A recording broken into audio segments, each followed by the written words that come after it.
او قضا چې شي نو څه ټایم به یې کوو؟ سهار ټایم مونږ څه ټایمه پورې کېږي؟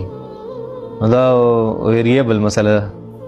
د اوقات دا مسله داسې چې دا ویریبل وي، مطلب دا دی وخت روزانه بدلیږي را بدلیږي، نو ما ته به څه پته لګي چې یاره څه ټایمه پورې کېږي که نه.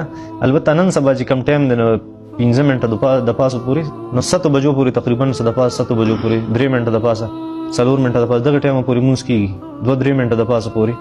د هغې نه پس بیا چې دا قضا شي یو تقریبا 20 منټه پورې به صبر وکړي، 20 منټه پورې، نو بیا د هغې نه پس چې نور راوخېږي بیا به هغه ټایم کې قضا راوګرځي. ښه دې نه علاوه په نورو ټایمونو کې هم قضا کولی شي. غایبانه جنازه کېدی شي که نه شي کېدی، صحیح تفصیل څه دی؟ په شرګړ کې یو مولي صاحب هغه څه ورځې مخکې غایبانه جنازه هغې کړې وه، دا یو مولي صاحب کړې وه، پته نه لګي د چا یې کړې وه، او داسې نه کول پکار دی. خپل ماحول دا زموږ مذهب نه دی.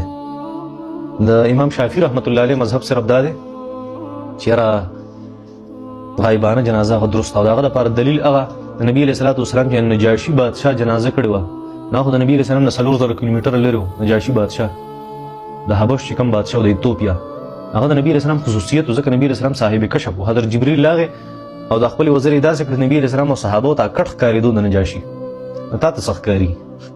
او جنازه به چېرته په انډیا کې به سړی مړي او تا دې خوا قبلې ته مخ کړی. زمونږ شرط دا دی جنازې دپاره چې ستا مخې ته به میت پروت وي، د امام مخې ته، نو ستا مخې ته څه پراته دي؟ چپړې دې مخې ته ږدلي.